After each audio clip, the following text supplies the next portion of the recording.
All right, guys, welcome. I'm back with another podcast for Tuesday's podcast.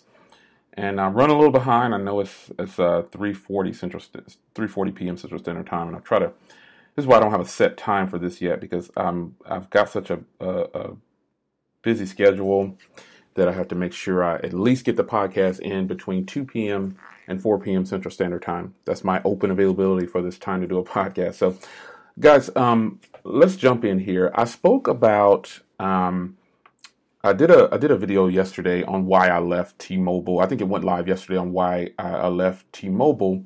Today is May 2nd, by the way. It is Tuesday's podcast. Again, welcome.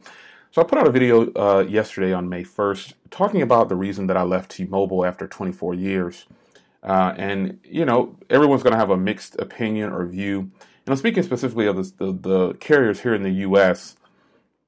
Because, you know, I know there's 3 overseas and there's different carriers. There's also a bunch of different prepaid carriers in the U.S. and all over the world.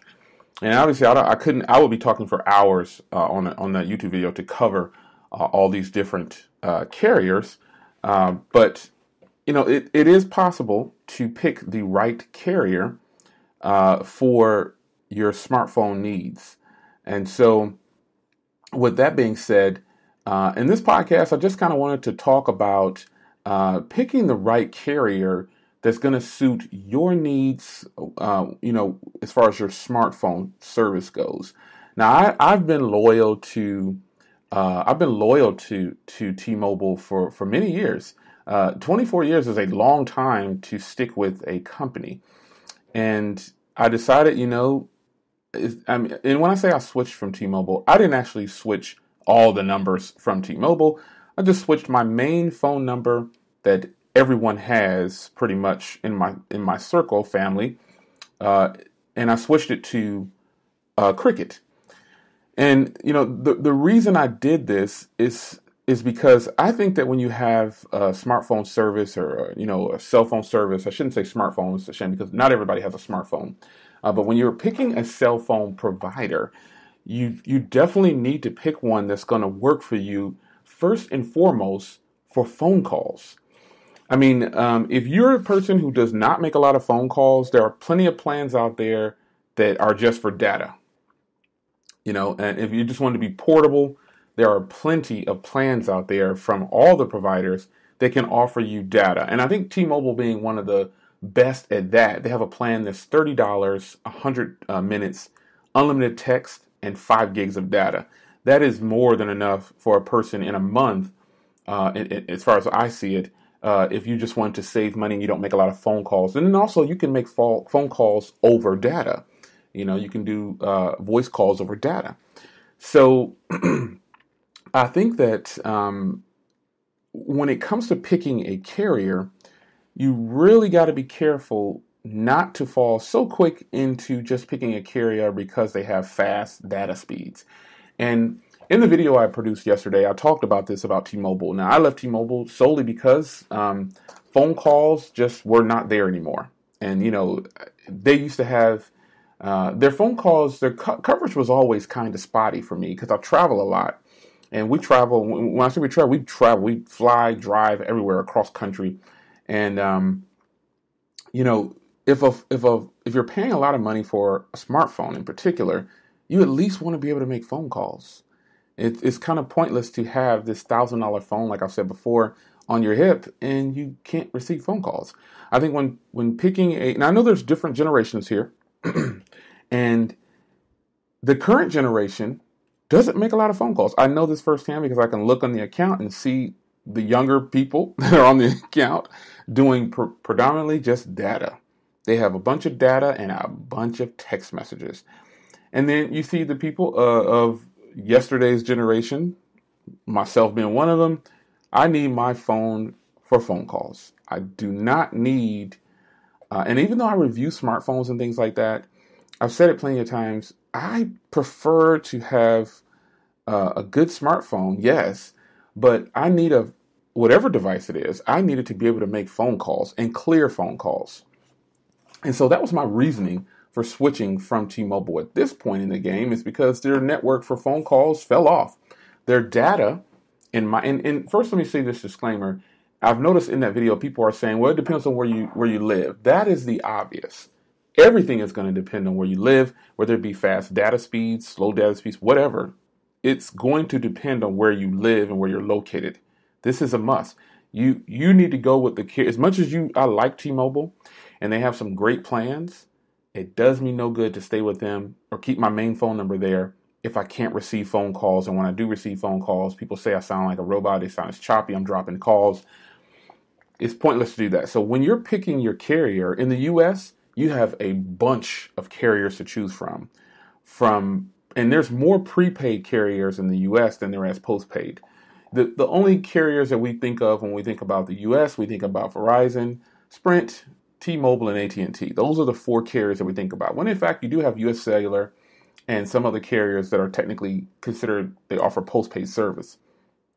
But prepaid is definitely dominating the U.S. market. And I don't know how it is overseas. Someone can comment and let me know, hey, overseas we have this. We have predominantly, these carriers. But in the U.S., prepaid is definitely dominating the U.S. market. There are way more prepaid carriers out there than there is postpaid carriers. They're just not. And a lot of these carriers out here, they're just branch offs of postpaid carriers. So, for example, Sprint's network. Off of Sprint's network, there are some prepaid carriers out there I didn't even know about, and AT&T as well. And even Verizon, basically all the top 4 have a bunch of prepaid carriers branching off of their network. But I said Sprint first because Boost is a very popular company and Virgin is a very, very popular company. And Boost's service is actually really good for phone calls. And the only reason I didn't go with a CDMA technology type of company is because I have to be able to switch my SIM card in and out of phones regularly. I have to be able to do this.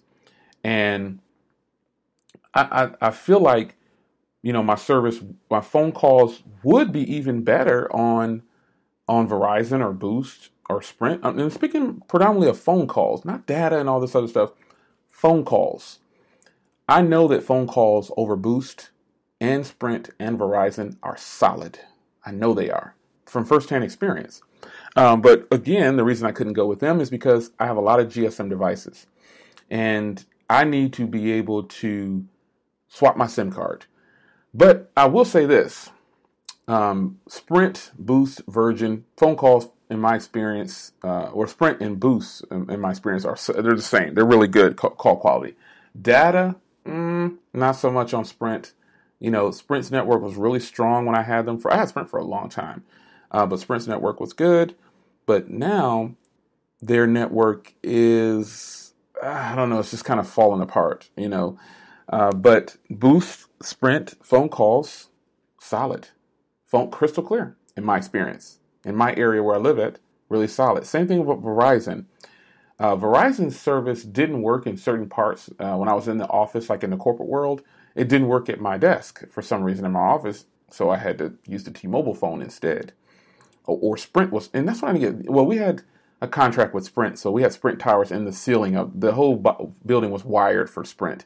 And ironically enough, Verizon calls didn't work in my office. That's kind of crazy, but you figure that out if you want to figure it out. But Verizon actually has really solid phone call coverage throughout everywhere I've been except for inside that one building.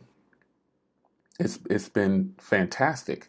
And when you're choosing a carrier, I found that AT&T has a lot of branch offs too. Now I'm actually using Cricket Wireless right now, and I was so skeptical about switching to Cricket because my coverage with AT&T when I had them, it was good, but it just wasn't as good as AT&T, believe it or not. Or excuse me, T-Mobile. It wasn't as good as T-Mobile.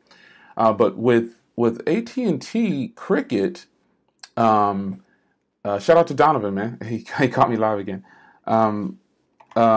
With Cricket, I've actually been really, really happy. I can't believe it. I set up the auto pay, and then Best Buy had some discounts on cards. So I bought some more cards. Just basically paid my bill for a little bit And that's how confident I am that I want to stay with Cricket for now. Anything can change. Anything can change. And speaking of Donovan, he's been with Cricket. He's been with Metro. And the thing about Metro, if you're a YouTube reviewer or you're a person that likes to move around, you don't even have to be a YouTube reviewer. If you're a person that just has a bunch of smartphones that are on GSM and you want to switch the SIM cards out, Donovan talked about this in one of his videos. You have to call Metro and get them to switch the serial number for it. I mean, that is just the silliest thing ever. But I couldn't do Metro because it runs on T-Mobile's network. And it's so crazy that the Metro service actually sounded better than the T-Mobile service. It's kind of weird, but they're on T-Mobile's network. I don't get it. And Metro actually has some better plans than T-Mobile when you think about it. They've got 2 for $80 unlimited, and the taxes are included. That is a better plan. The only difference is you don't get a broad phone selection, and you can bring your own device, but you don't get a really big selection of phones, and they don't have any kind of high-end phones. They may have the Galaxy S7 there now and the iPhone, but a lot of people don't want to spend that big chunk of money up front. So that's something to consider when you want to switch to Metro. You're going to have to call them every time you want to swap your SIM card out, or your phone will not work. And that's another reason why I didn't use Metro. Even though they have better plans, the call quality was a little better than T-Mobile. But hey, the good thing about Cricket, from what I've noticed so far, is that I can use any unlocked phone with no problem. I can even use locked AT&T phones. Now, my Galaxy S8 was locked. I just posted a video. On how to unlock the Galaxy S8. I just paid $10 to get it. The only reason I unlocked my Galaxy S8, like I said in that video, is just to bring up the value of the phone. So later on, if I decide I want to trade it, sell it, whatever, I'll have it unlocked already. But with Cricket, you can just and Cricket will tell you, nope, you don't have to do anything with that AT&T. If you got an AT&T phone, bring it to us. We'll start your service. Cricket also has taxes rolled into the price. So that was a huge plus for me. But again, this is kind of a part 2 to the video I made yesterday for YouTube.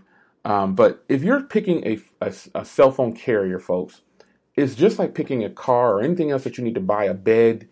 You want to make sure it's comfortable. If you're going to buy that $1,500 bed. My bed was like $3,000, but it's comfortable. I've had a lot of spinal surgery, so I have to have a comfortable bed.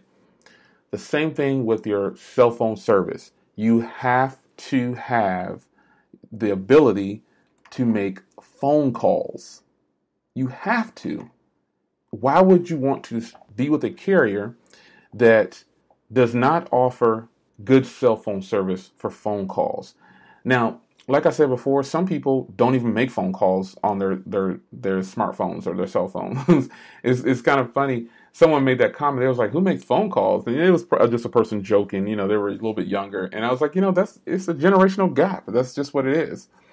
But I feel like if you're going to make a decision on a cell phone, especially if you're the type of person that does not switch phones a lot, you want to make sure that you grab the right cell phone provider. Now, whoever the right cell phone provider is, folks, you know the answer to that. It's going to depend on where you live. So the only way to figure this out is to test them out, trial and error. You got to try them all out. And if you just happen to grab the one that works for you, keep them. If that works for you, make sure you're getting the right plan. Now, picking a cell phone provider is becoming very difficult because there are so many options. That's why the good part about living unlocked, basically, you have a bunch of unlocked phones, or you live on prepaid services. You have freedom to leave whenever you want. All you have to do, you don't have to cancel anything.